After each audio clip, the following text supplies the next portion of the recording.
Design, specs, price. These three pillars hold the keys to understanding the Nintendo Switch 2, a Nintendo system that's been covered in as much mystery as it is speculation. And I'm gonna organize everything we know, from facts to heavily supported rumors, about what might be Nintendo's most important and boldest move yet. And no worries, y'all, I'm especially going to check the accuracy and the previous accuracy of these leaks and leakers. And then also just how they match up with each other.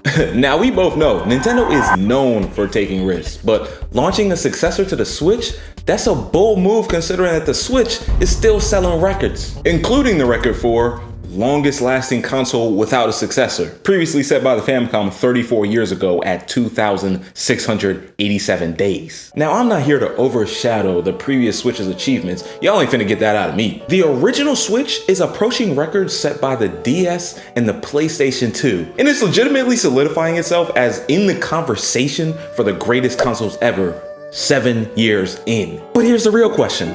What happens to the console that comes after a legendary console? Look at the Wii, look at the DS, look at the PS2. All of them are groundbreaking consoles, and their successors? The Wii U, the DSi or 3DS, pick one, and the PS3. Not bad systems at all, by any stretch. But let's be real, they never live up to their predecessors' legacies. Partially because they're always getting compared to their predecessors' legacies. Nintendo, however, is reportedly taking steps to avoid this common pitfall. But that's the thing. They're doing it in a way that's very unlike them. They're preparing for a future where the next console is almost guaranteed to outshine the Switch. Let me set y'all up. Here's some of what we know. Nintendo's going to have to convince 150 million Switch owners to upgrade. And all the while, Nintendo Switch games are going to be playable on the Switch 2, and the whole Nintendo account system is going to transfer over. And lastly, we know that we will know before April 2025, which is coming up fast. And coming up even faster is the introduction to this channel. Hey, what's up, y'all?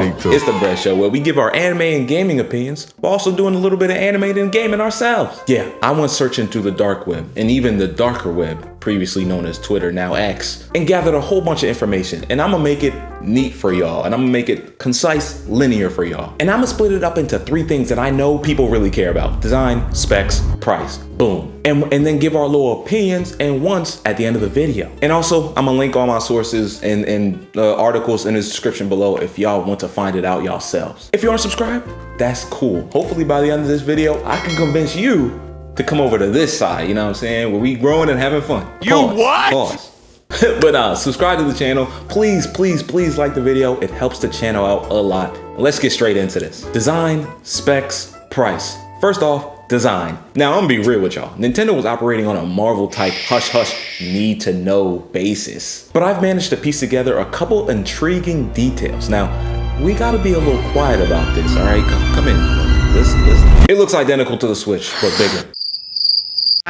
Two major accessory manufacturers might have just dry snitched on Nintendo: D-Brand and Satisfy. First off, Satisfy slipped in a blurry render into their Zen Grip 2 accessory ad, but that was taken down almost immediately. Now I'm looking at the Satisfy render. You really cannot see much. You can see their grips, but it looks like a regular Switch. Same button placement and everything. What's more damning, I'd say, is that D-Brand made a Kill Switch 2 case, which isn't all that bad. They just put the 3D render of the case on their website, and it's still up there right now. And for the record, both of these companies knew what the hell they was doing. And then in the tweet, it said Satisfy accidentally put a trailer for their upcoming product for the Zen Grip. Yeah, they knew what the hell they was doing.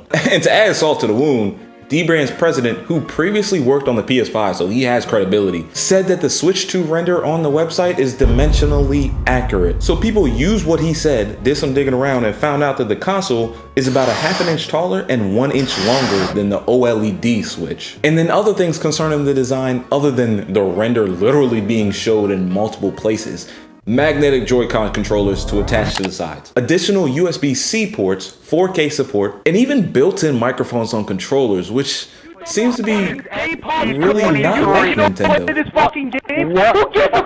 Now, let's talk specs. This is where things get exciting, but they also get a little controversial. According to Central Leaks, the Switch 2 is rumored to have 12 gigabytes of RAM, 256 gigabytes of storage, and a NVIDIA T239 processor. The T239 processor, I don't know much about, but that was reported. Let me know if y'all know something about that in the comments. All right, y'all, well, let's be real here, for real. 12 gigabytes of RAM and 256 gigabytes of storage is not impressive at all.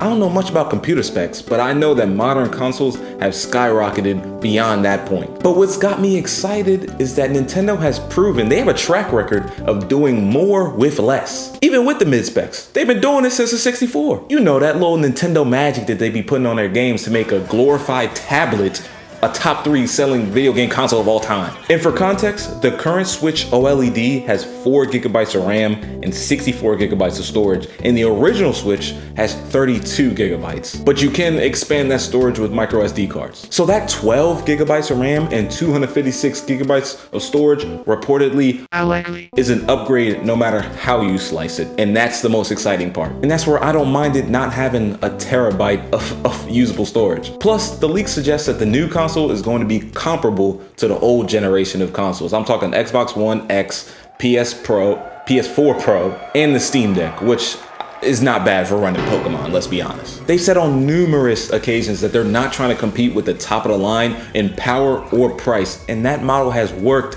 even better than Xbox and PlayStation. Now let's get to the business. Onto the price. This is the make or break detail for many people. The original Switch was $300 at launch. It's still $300 right now. That's what made it so great. And honestly, personally, I think that's what made it sell as well as it did. $300 is very doable for a great system. All right, y'all, I'm gonna need a little patience right here.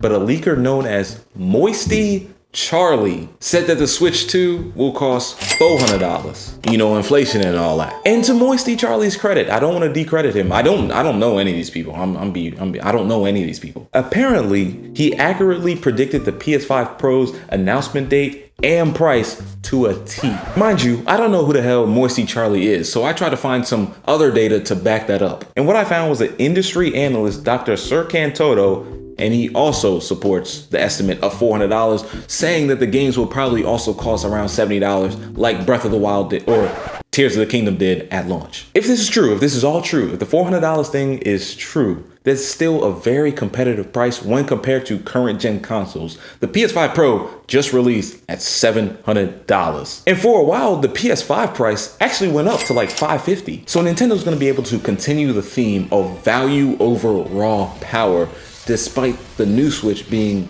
$100 more than the old one. But of course, we still haven't gotten the announcement. There are going to be unanswered questions. When will it launch? What will the console actually be called? And what surprises does Nintendo have in store? Because what we're seeing is a literal upgraded version of the Switch. And the reason why I say that that's unlike Nintendo is because they're the type to do some like weird stuff. Make an alarm clock for $200. Make a racing sim. Invent a new style of controller and have a sensor on top of a TV and you do motion movements with it to play games. Yeah, sure, all that stuff is normal now, but we know Nintendo likes to go off and do their own thing. So them coming out with a literal Switch 2 is kind of off-putting. So I want to know what surprises Nintendo has for us. Some insiders like Nintenduo I found predicted a July 2025 release. Some people say May, some people say it's not even coming that year. So I'm not going to put that as concrete evidence or heavily supported rumors. All that we know for sure from word of mouth of Nintendo is that